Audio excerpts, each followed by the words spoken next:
Second, movie review time. Now, this one did come out a little bit earlier, but only at the end of July. It's called The Rental, and interestingly, it's the directorial debut of Dave Franco, James Franco's brother. Now, James Franco, I think, is a very underrated guy. He got caught up in his film, what was it, The Disaster Artist, which I thought was magnificent. He got tarnished with the Me Too movement, I thought very unfairly and very politically, to stop him being nominated for an Oscar for acting, which he deserved for that film. And he's sort of been shoved to the margins since that moment, but he's got a very, very bad directorial legacy. His films are often awful, apart from that one. This is a debut by Dave Franco, and it's like he has set out to make a test film.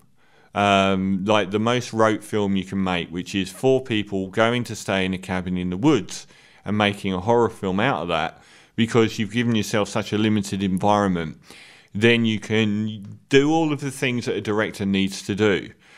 And he does them magnificently. So The Rental is about 4 friends, vaguely middle-class people, 2 brothers, Dan Stevens and Jeremy Allen White. Dan Stevens is... he looks like he works for Apple. He does like graphic design, something like that. He sits in front of a computer.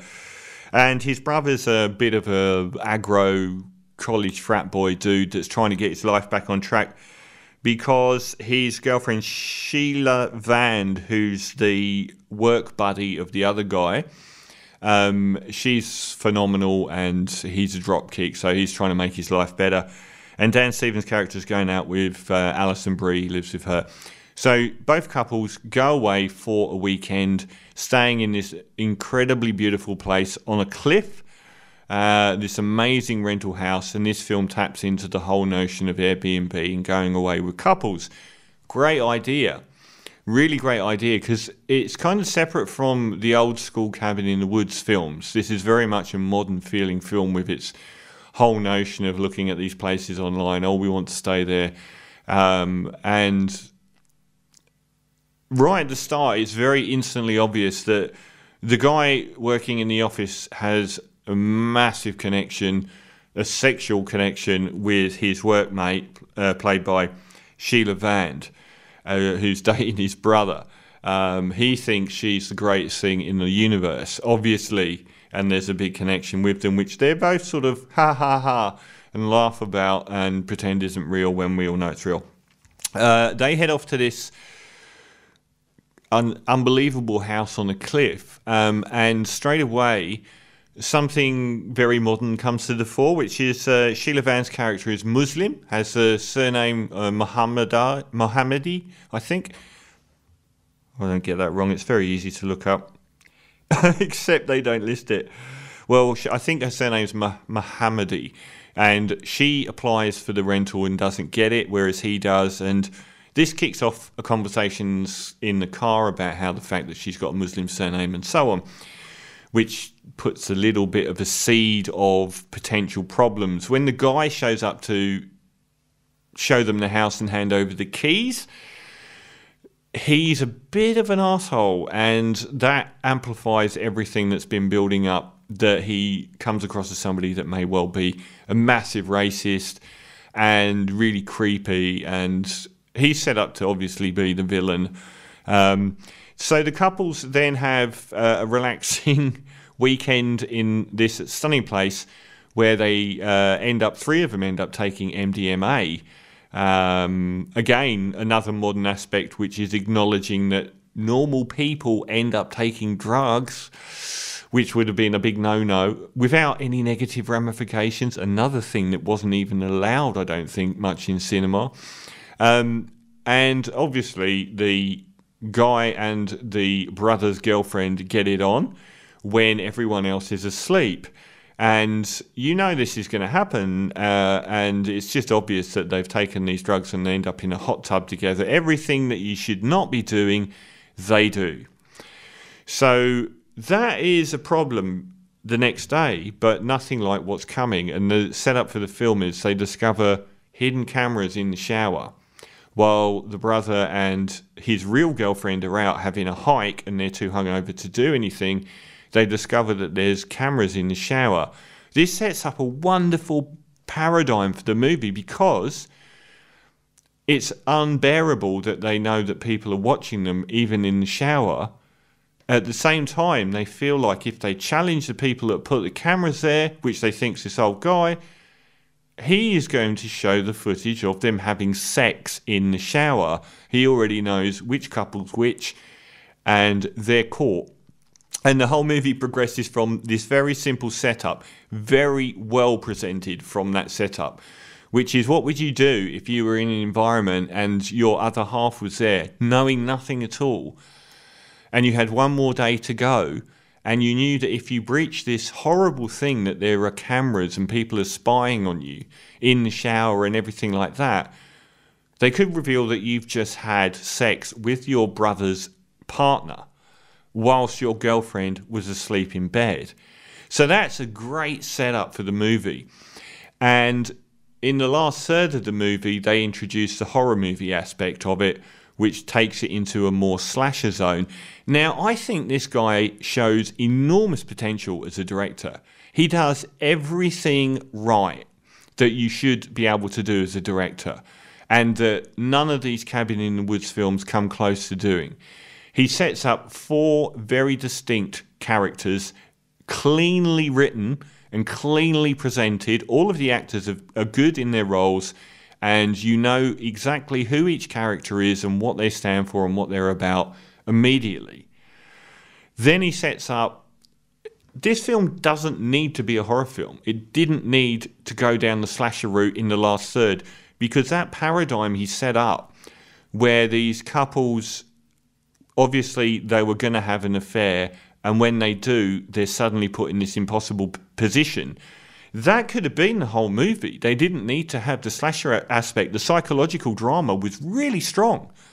And it just goes mental in the last third by introducing the serial killer aspect. And it was strong enough that it had enough weight to carry it, because these people are walking around with this incredible guilt and this horrific scenario unfolding.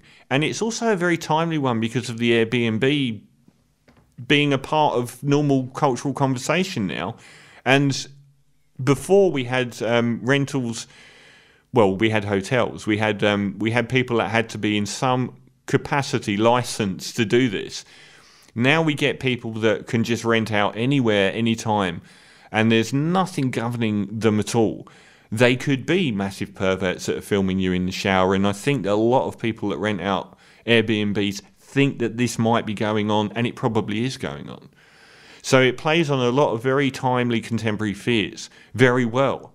I thought the film had already succeeded by the time it got to unleashing the horror aspect. Its shot framing is fantastic, and its cinematography is superb.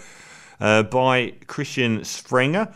I thought that was really, really good. Like, it's shot beautifully, and the shot framing is excellent as well. The atmosphere and the mood is superb. It's very sparse in its build. It doesn't have superfluous moments. It builds up very, very nicely.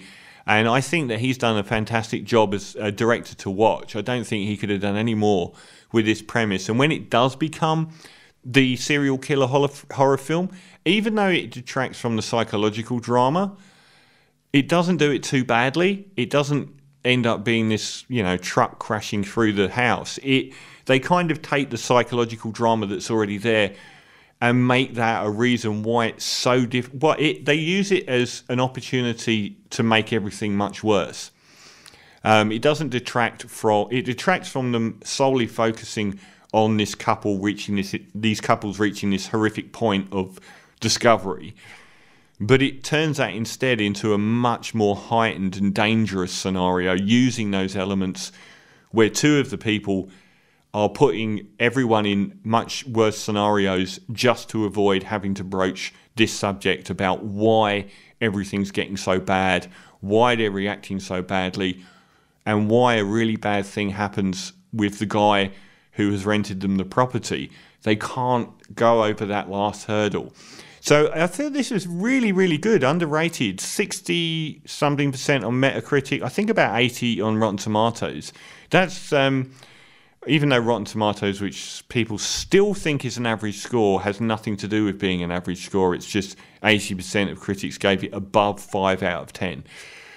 I would put it more in that ballpark because everything's done so well. And it's such a rote subject, the four people going to the cabin in the woods, that for me to be enthralled by a film like that, and it's uncomfortable, he handles atmosphere really well. I got really creeped out by the couples and their scenario that they were in before anything nasty happened.